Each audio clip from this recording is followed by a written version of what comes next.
Olá, bom dia, tudo bem? Vamos para mais um Bom Dia Mai, que é nosso bate-papo sobre todos os assuntos que impactam os mercados domésticos e internacionais. Hoje é dia 2 de dezembro, são 10h30 da manhã. Começar aqui, como toda segunda, repercutindo o relatório Focus, aquele relatório onde o Banco Central compila as projeções do mercado sobre os principais indicadores. Hoje a gente tem mais uma semana parecida aí com as últimas, que mostra basicamente elevação na projeção de inflação de curto prazo, ou seja, 2019, mais estabilidade na inflação aí do ano que vem, que é que realmente importa em termos de política monetária. E para os prazos maiores, né, mais longos, aí também a ancoragem nas respectivas metas. Então, no Focus, a projeção de inflação de 2019 passou de 3,46 para 3,52, reflexo aí basicamente, né, dessa alta no preço das proteínas, principalmente na carne bovina, né, que é esperado que vá impactar a ceia de Natal e os custos do mês de dezembro, que é um mês sazonalmente de inflação mais pressionada, então é um custo adicional. Enquanto a projeção para 2020, ela mantém-se em 3,60 há 5 semanas consecutivas contra uma meta de 4%.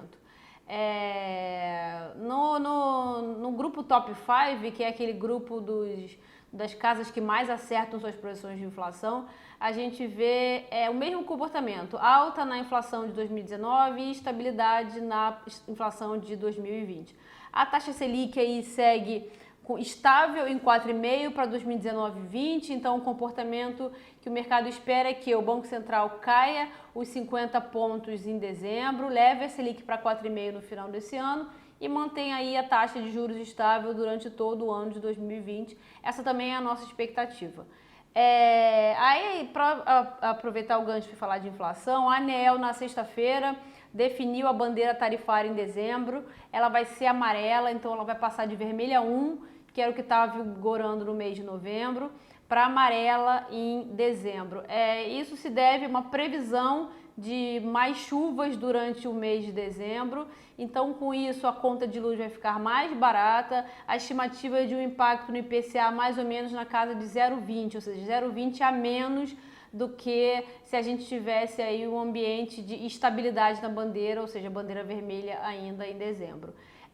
Ainda sobre economia, teve uma entrevista bastante extensa do Guedes, do ministro da Economia, nesse domingo, no Jornal o Globo, e aí foi importante porque a gente sempre faz aquele paralelo com, né, o tempo que as reformas precisam para elas serem encaminhadas e depois para elas baterem na economia, ou seja, para elas terem impacto na vida das pessoas, e o timing da população, que é sempre diferente, né? Então, por exemplo, reforma da Previdência, demora todo um timing para aprovação no Congresso, e aí depois, para que esse menor dispêndio mensal, anual, enfim, pelo governo em relação aos seus custos, promovam ali uma sobra de orçamento para que sejam feitos investimentos e a vida das pessoas melhore.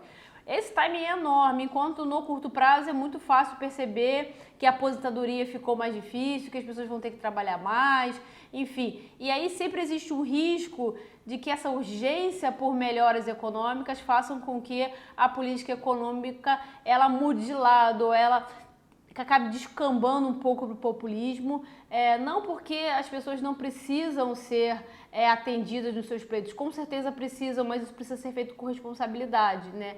E aí a entrevista do Paulo Guedes nesse sentido, ele até fala que sempre teve sim uma pausa no ritmo das reformas, mas ele disse que isso foi pensado e se dá principalmente por causa do timing político que a América Latina vive, de conflitos, e de fato, assim, talvez trazer uma proposição de reforma que precise de ajuda da população, né, de sacrifícios, mesmo que para um bem-estar maior no longo prazo, talvez não seja bem aceito, dado que a América Latina vive essa crise de instabilidade e que talvez algumas políticas econômicas mais à esquerda só precisem mesmo de uma seleção desse tipo para tentar levantar algum clima de de ajuste contra o governo, né? Assim, de balbúrdia, enfim. Então, a gente acha que é acertado, e principalmente porque, de fato, existe muito pouco tempo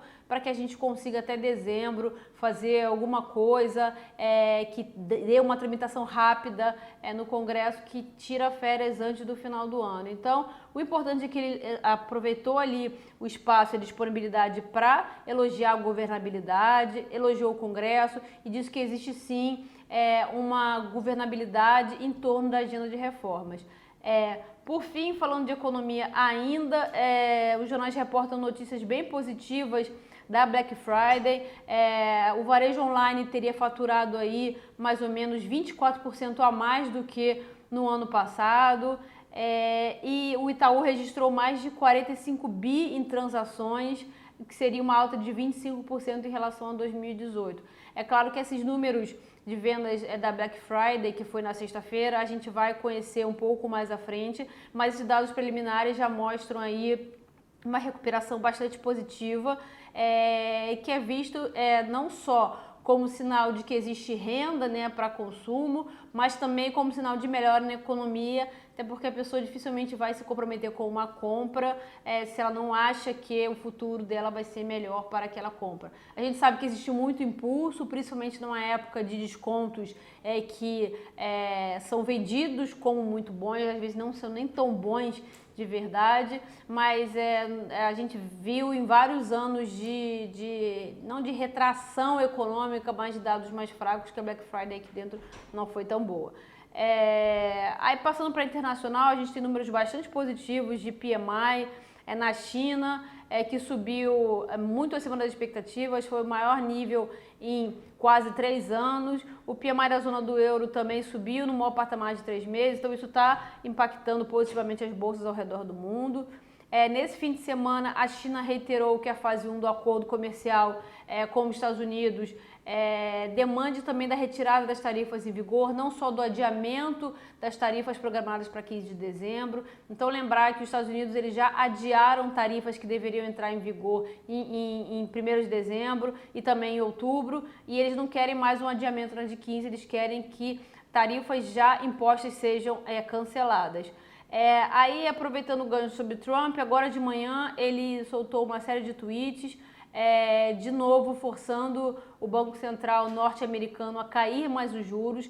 A gente sabe que a expectativa para essa reunião desse mês do Fed é de uma estabilidade na taxa.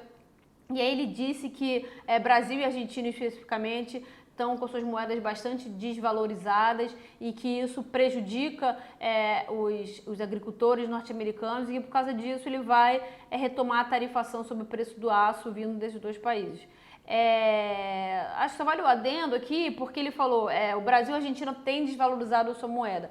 A gente sabe, e inclusive na Argentina também, que o câmbio nesses dois países ele é flutuante, né? Então, assim, até ao contrário, todas as vezes em que a nossa taxa de câmbio, especificamente, ela se desvalorizou muito, né?